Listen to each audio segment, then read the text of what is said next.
வணக்கம். திருக்குறள் அதிகாரம் 13 அடக்கமுடைமை. குறள்கள் 125 126.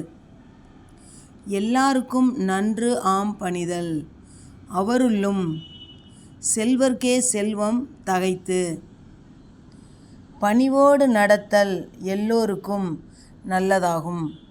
அந்த பணிவு சிறப்பாக செல்வர்க்கு மற்றொரு செல்வம் போன்றதாகும். ஒருமையுள் ஆமைபோல் 5 அடக்கல் ஆற்றின் எழுமையும் ஏமாப்பு உடைத்து.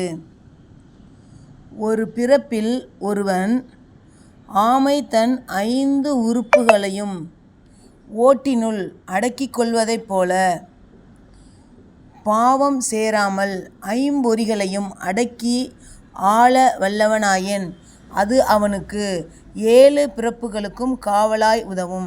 நன்றி.